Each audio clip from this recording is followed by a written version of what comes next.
Have you ever gone blank?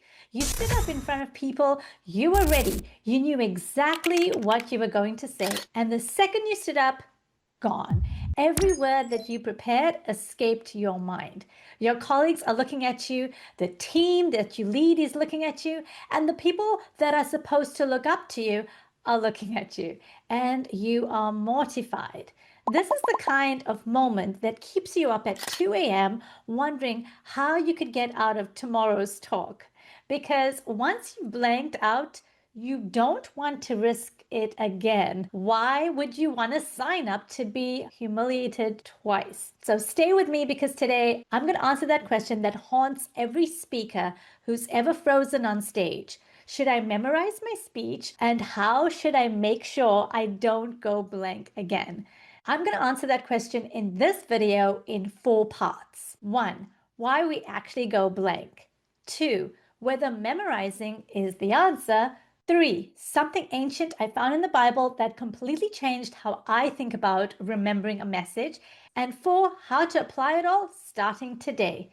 Now stay to the end because I'm giving you the exact steps to say goodbye to blanking out for good.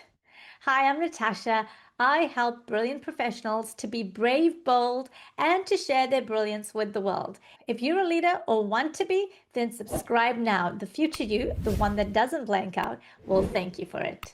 Now, let's get back to the blankety blank blank. Why do we go blank?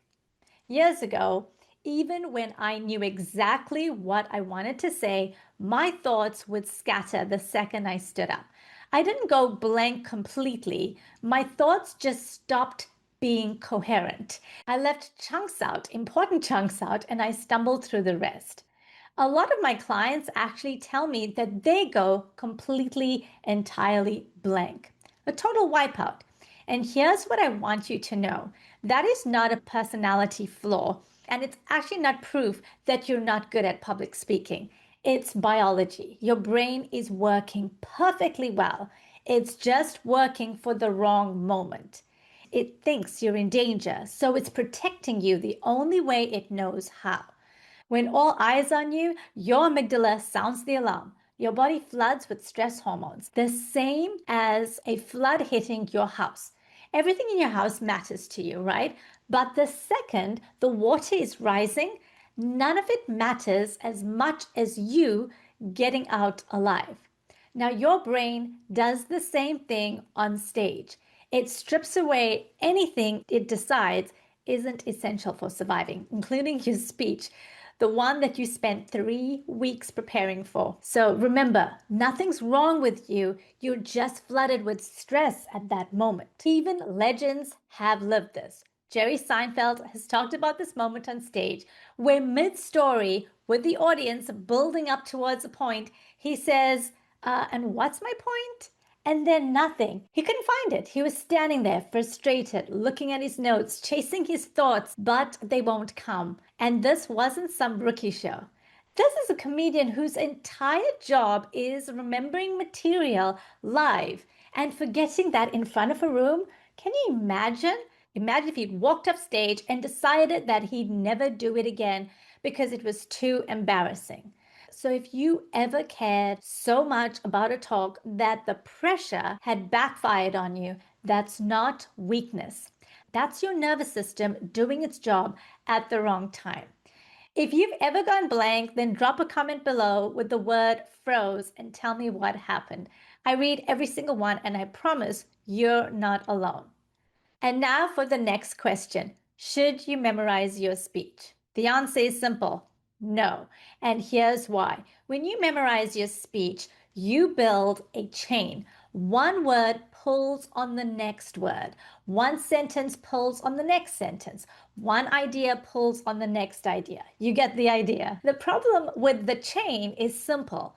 If one link breaks, the whole thing comes apart.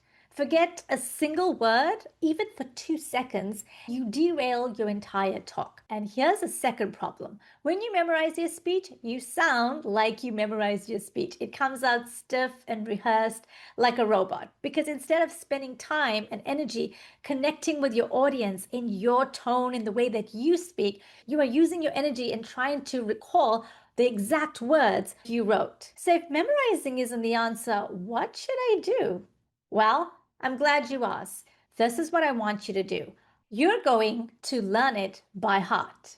I know it sounds like the same thing, but it absolutely isn't. Here's why learning by heart and memorizing is not the same thing. You see, the origin of that phrase changes everything. Let's go back to the ancient world. The ancient Egyptians believed that the heart was the center of one's entire being.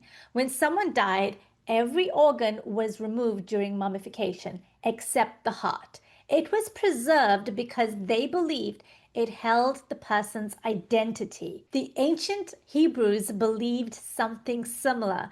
The word for heart, lev, didn't just mean feelings, it meant the center of your mind, your will, your understanding, and your character. It was how you perceived the world. So when the psalmist said, I have hidden your word in my heart, that was not a poetic line about emotion. It was a statement about knowledge that was so deeply embedded in someone that it could never be stripped away. Not by fear, not by pressure, and not by a flood of stress hormones. And there's an old teaching that sums up this entire video. The verse actually goes, out of the abundance of the heart, the mouth speaks.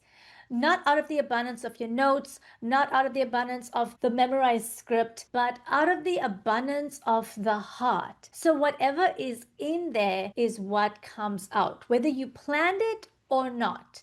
And here's the second layer. When you speak from the heart, you speak from a place of care, not just information delivery, but connection.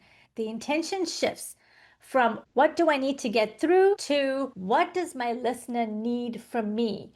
So even when you're delivering numbers, data, statistics, updates at work, it doesn't disqualify care from the equation. There's another verse in 1 Corinthians 13, and it says, if you speak with the tongues of angels and of men, and if you have all this knowledge, but if you don't have love, you're just a clanging cymbal. It's just noise. So when your intentions towards your listener is good, your message lands because it's your heart connecting with your listener's heart. People wonder, how do I connect with my audience and build this genuine engagement with them? It's when you have this heart-to-heart connection. Now, this is the kind of thing I talk about in my book, Extrovert Me, and I'm so excited that it is out now. I'll put the link below. If you're afraid of public speaking, or if you want to take your speaking to the next level, then join my public speaking program where you will learn how to go deeper. I put the link below. Please check it out. Now, let's get to the part, how do you apply it? This is where it gets practical and where it makes you braver too.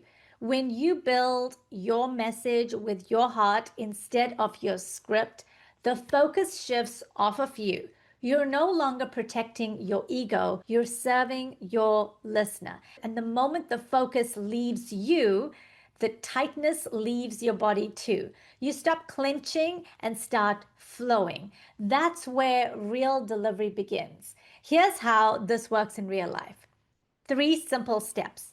1, before you open your mouth, before you write down anything, I want you to picture the one person in your audience, not the whole room, just the one. And I want you to see yourself genuinely telling them something that matters to them. You actually care about this person. You're not thinking about yourself. You're thinking about them. Got it? Step 2, now take that core message and break it down into 3 to 5 simple points. Picture you're having a conversation with that same person about the exact topic. You don't want a wall of information. You want a handful of pieces that they can actually hold on to, that they can digest. You're not just speaking, you're thinking about how they receive it. Step 3, read what you wrote. Read it again and again and again, and let the message get inside you. Then put your notes aside and practice telling your audience what you remember from what you wrote. Say it out loud. Let your voice connect with your audience. Let it be your own voice, your own expression of bringing that message to your audience. Once it's embedded in you, it's going to flow out from you. A message that lives in your heart is never stored in your working memory to begin with. So it can't be wiped out because it was never sitting in the part of you that panics. That's the difference between memorizing and learning it by heart, hiding it in your heart. If that helps you, then share this with someone who needs to hear this before their next talk, because the goal is never a perfect script.